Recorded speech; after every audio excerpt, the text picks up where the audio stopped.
Hey, hi there, Aries. Welcome to my channel. I'd like to thank you for tuning into those energies and influences that are coming through for your monthly reading for money and finance in November 2019. Aries, Sun, Moon, Rising, Venus. This is a condensed general reading.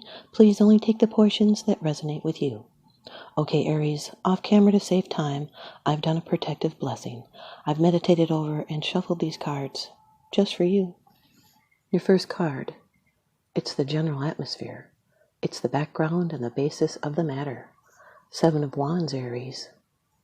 Fire energy. You have the position of advantage. This is good for career. Money. This is handling a lot of tasks. One thing after another. It's success through against opposition.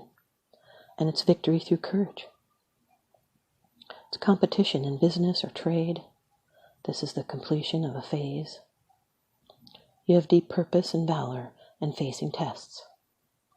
This is courage in difficult situations, and you'll beat down all problems. This is the excitement of conflict. It can be discussion, wordy strife. It can be business negotiations, competition. It's defending what matters. This is a person with a lion heart. Their Mars is in Leo. And you are now ready to face challenges, and you will stand your ground and fight for what you believe in. And your determination will overcome all obstacles, and you're achieving a new level. Second card, and it's the energy that's crossing over your path. Really good, Aries. The Ace of Wands. Fire energy. This is the root of all fire energy. Aries, Leo, Sagittarius. This is pure creativity. It's ignition. It's a new beginning. It has to do with action, animation, constant renewal and growth, ideas, creation. This is a new beginning of enterprise, business, arts, finance. It's high passion in relationships. So be open for the new. It's a way out of hard times. This is a spark of inspiration. It's a gift from life, a very positive new beginning, a new opportunity, a seed to be nurtured. It can be a bright new idea, a burst of creative energy, a source of inspiration which brings excitement and enthusiasm and the energy for something new. So be courageous. This is new life both literally and metaphorically. There is a great potential for success here. You may have started something new, or you're working on an old project that will finally bear fruit. This is a call to do something actively or to let something happen. And you will find the answer in the doing. So seize the day. 7 of Wands with the Ace of Wands. This is, you have the position of advantage in a new creative adventure. And now your third card. This is how it affects you. This can be your attitude. This is really great, Aries, especially with finance, career. Number 3 of the major arcana in the Rider-Waite deck, the Empress. This can represent a Libra or a Taurus, Sun, Moon, Rising, Venus. Anywhere that Libra or Taurus is prevalent in a chart, the ruler is Venus. This is material abundance. It's fertility and fruitfulness. This can represent a mother or someone being mother-like.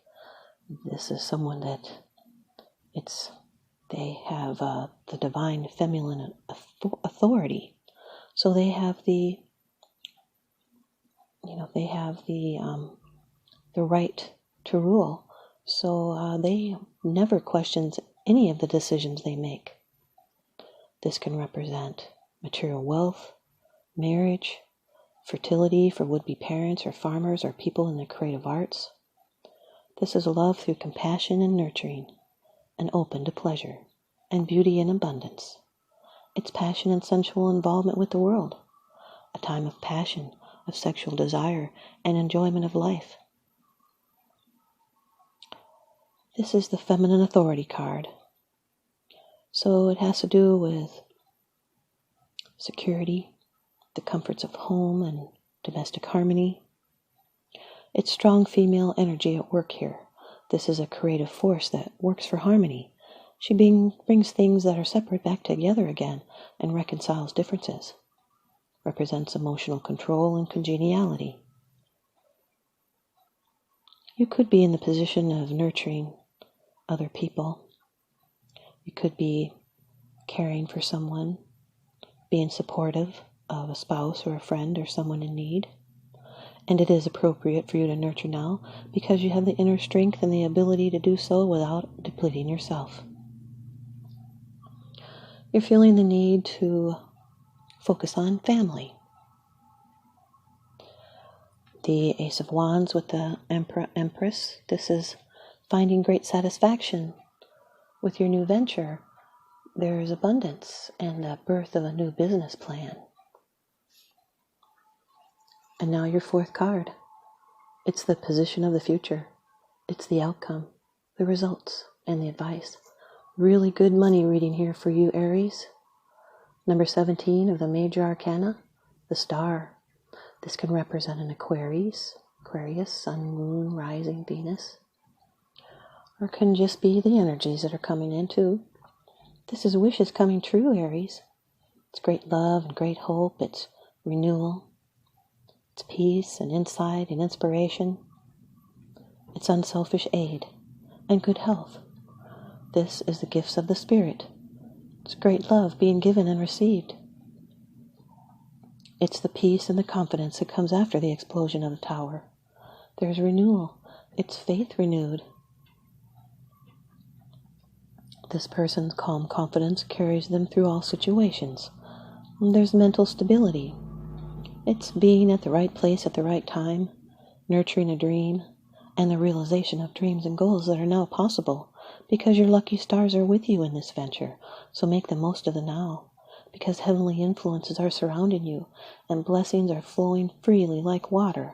This card carries bright promises and it's a good time to begin a new project or a relationship as it carries blessings with it. This is major growth and development. And now anything is possible because destiny is working for you.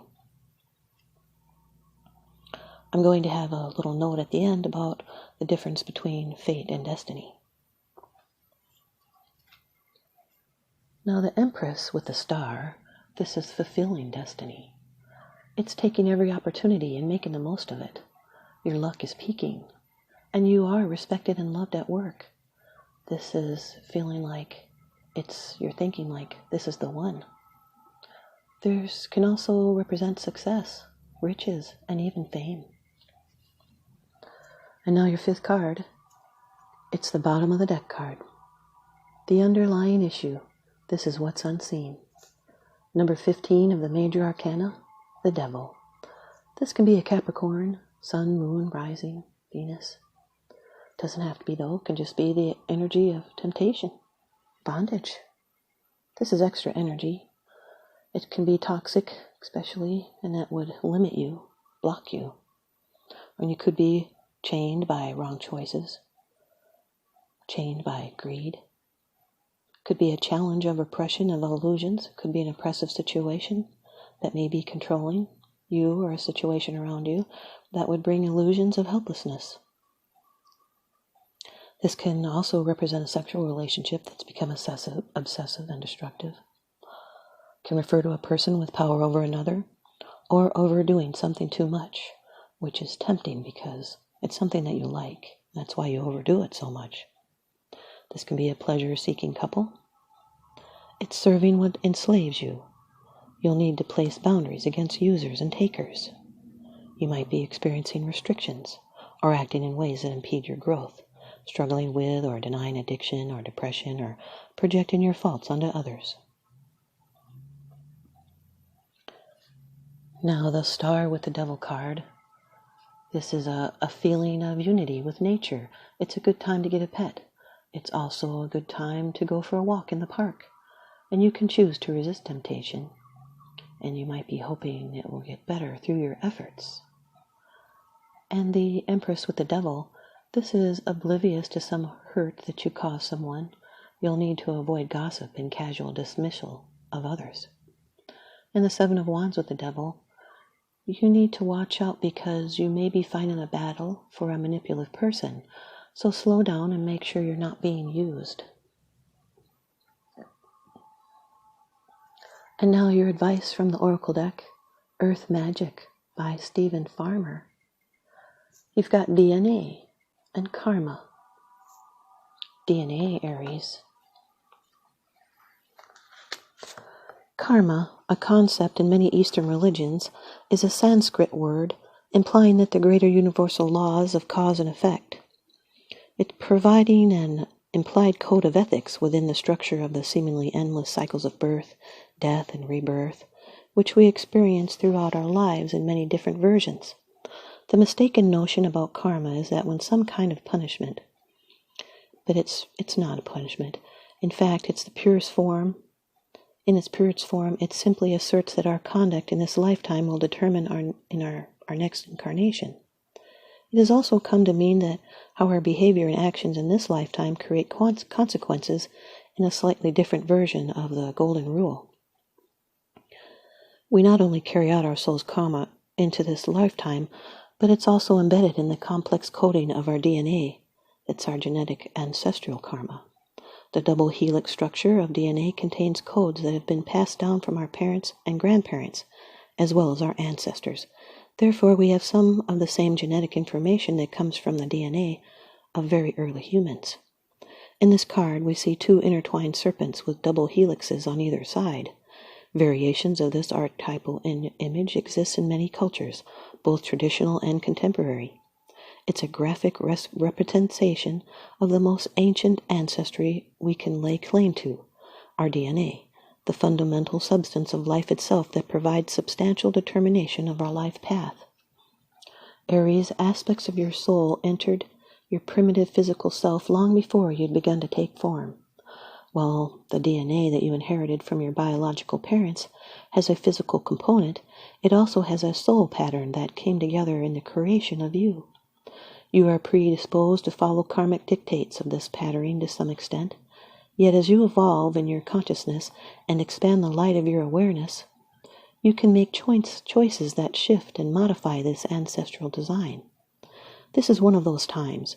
You can feel the tug of your soul that is both ancient and karmic, yet you also recognize the persistent and loving communication from your higher self that contradicts the more familiar solutions before you.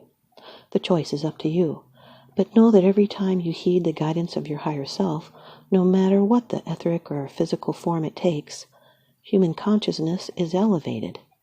In a sense, it becomes a choice between destiny and fate. Now, fate is that which we cannot change. Destiny is that which you are meant to do. Fate is what happens when we do not take responsibility for our life. Destiny is what happens when we are committed to growing and learning and taking chances. Being destined for greatness only comes through active, conscious decisions. Fate is what you cannot change because you never try for greatness. Destiny is potential. Thanks, you guys, Aries. I hope you stay tuned in and leave me a comment or a thumbs up. And please subscribe. Now remember, what goes around comes around, so I'm sending you out love and light and blessings. Thanks for watching.